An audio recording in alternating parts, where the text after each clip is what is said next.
Welcome to this deep dive. We're taking a look today at something pretty fundamental.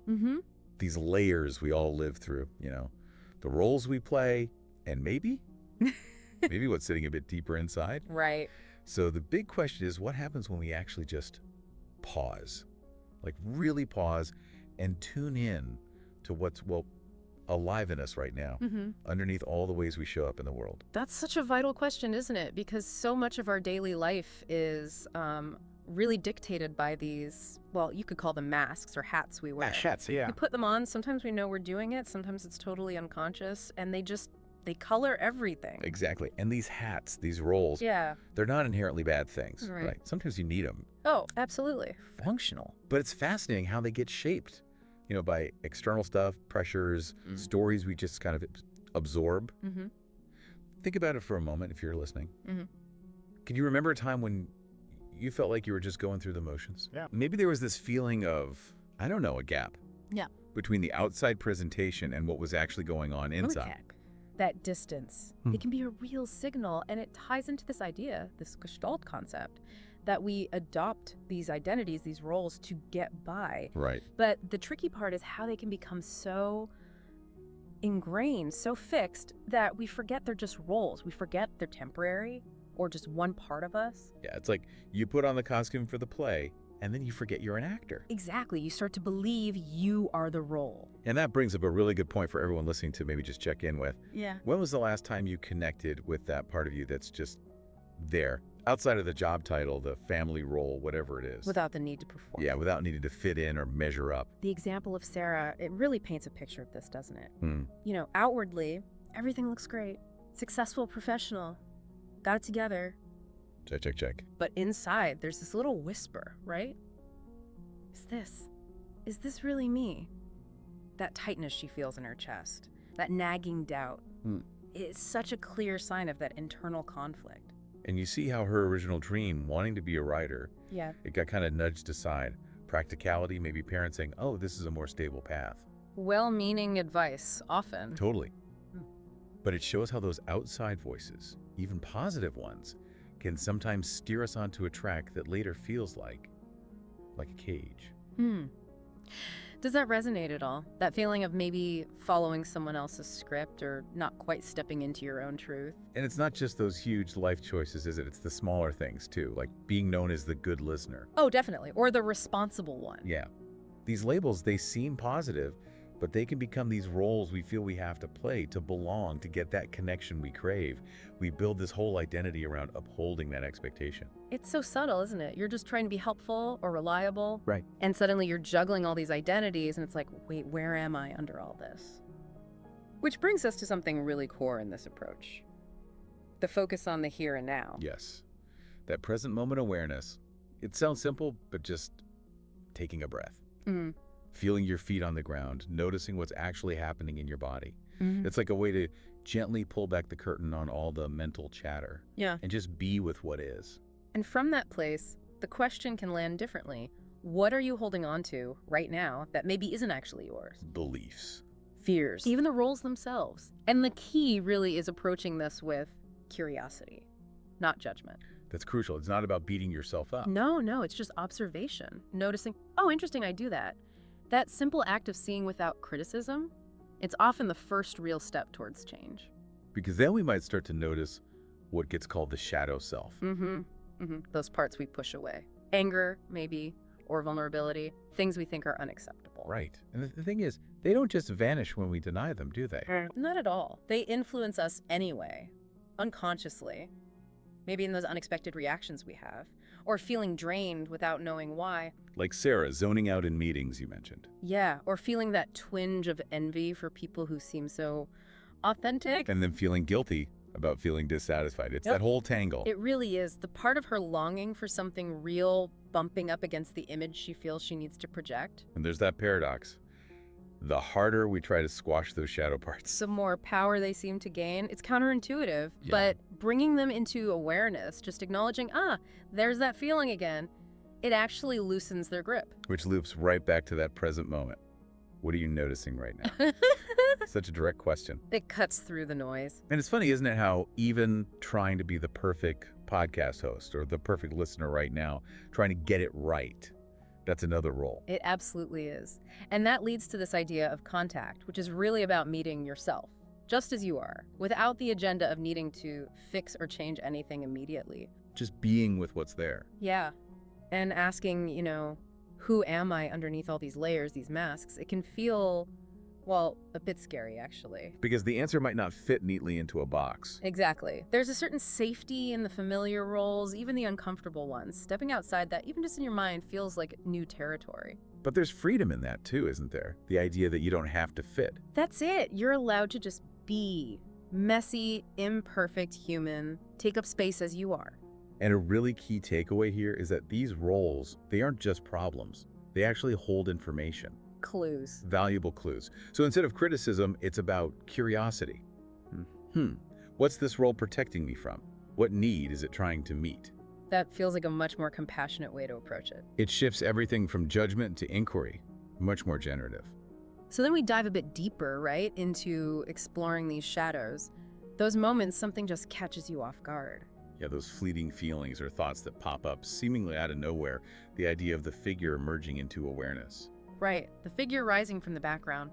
And often, that figure carries what's called unfinished business, things from the past that are still active.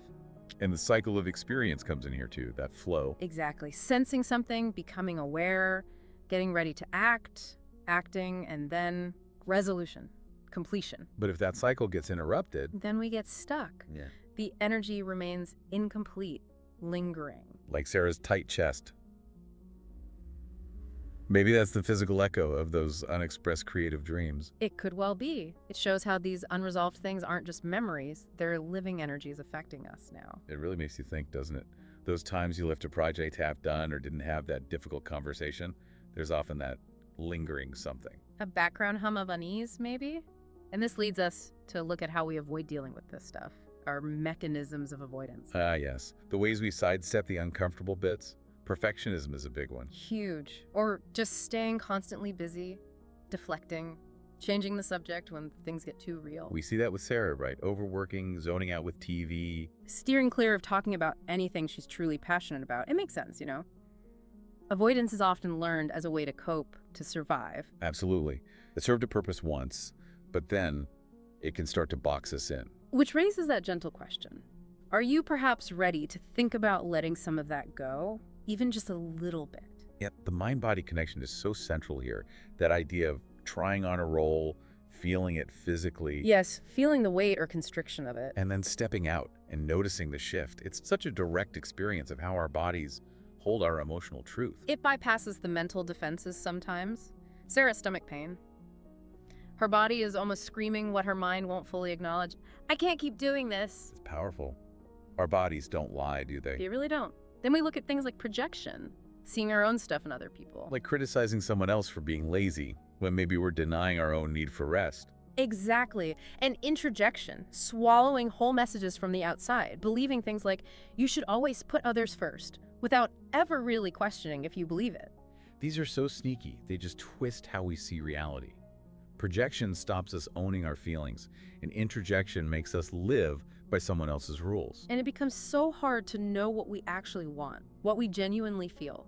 Sarah realizing how deep those beliefs about success or gender roles went. Yeah, untangling that.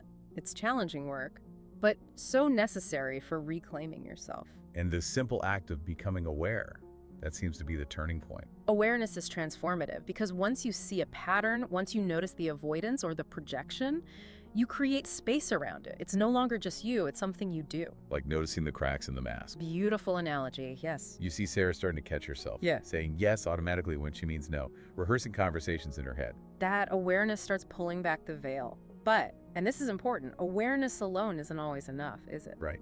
It needs action. It needs to be paired with choices, small choices maybe, to deliberately step out of line with the old role, saying no, pausing before reacting, allowing a little vulnerability. So exploring the shadows isn't about getting stuck in the dark parts. Not at all. It's about bringing things into the light so change becomes possible. It's like building a bridge towards transformation. And knowing it might not be a straight line. Never is. It's often messy, back and forth, holding that awareness lightly, like a compass rather than a rigid map, which leads us nicely into that final part, this idea of really returning to ourselves. Starting with that very direct question. What are you ready to let go of? And really emphasizing that it has to come from your awareness, not because someone else thinks you should. Just sitting with that, what bubbles up? There's a vulnerability there, isn't there? Thinking about actually being seen without all the usual defenses. Oh, absolutely. It feels exposed. But Sarah's journey shows how small shifts can build momentum, setting a boundary here, allowing herself to daydream there. And that moment, she declined the big project, choosing her own sense of alignment over the external applause. That feels pivotal. You can almost feel the shift in her, that sense of being grounded. Imagine making a choice like that. What would that feel like for you, listening? And revisiting that idea of completing cycles, finishing things, releasing that trapped energy. And completion doesn't have to be monumental. It can be a simple acknowledgement, an internal nod. Like Sarah finding her old poetry notebook. Yes. And just the act of writing a few lines, reconnecting with that lost part of herself, small act, huge significance. So the invitation's there again. What cycles are calling to you? What needs closure, maybe? Gently. Knowing healing has its own rhythm. Then there's that really kind of radical idea, embracing imperfection. It feels radical in a world often chasing perfection. Yeah. But the message is so freeing. Perfection isn't the goal. Your worth isn't tied to achieving it. It comes from just being. And Sarah reframing her past not as failures, but as learning, as growth. That allows her to work with herself, not against herself, to reclaim her messy, complex humanity. Can you imagine just releasing that pressure? The pressure to have it all figured out, to just embrace the messiness. It's incredibly liberating, because honestly, who does have it all figured out? Right. Nobody. And out of this comes what's described as a new kind of freedom. It's not about having no roles, but about choosing them consciously, owning them, realizing you are the awareness behind the roles. Sarah starts experiencing this in small ways, doesn't she? Saying yes or no from a place of authenticity, allowing feelings to just be there. It's a more integrated way of living. And sure, doubts might still pop up, old habits might try to creep back in. But the response is different now. There's more understanding, knowing that transformation is ongoing, a practice, not a destination. Which brings it all back to you, listening. Are you ready to claim some of that freedom, to start deciding which stories, which roles serve you now, and which maybe you're ready to shed? It's a big question to sit with. It is. And we end with that image, standing at the edge of a forest, leaving the known path, stepping into something new. And the reassurance that you don't need all the answers first. You don't have to rush. Every step is courage. Every moment of noticing is a gift. Every choice shapes who you're becoming. So it leaves you with those open questions. Who will you choose to be? How will you honor those parts of yourself that have been waiting? Knowing the journey continues, deeper questions, richer connections ahead. Well, thank you for joining us for this deep dive, for being willing to explore this stuff with us. It's been a real exploration. And just remember, wherever you go, whatever you do, you are already whole, already enough, already worthy. So tell me, what's next for you?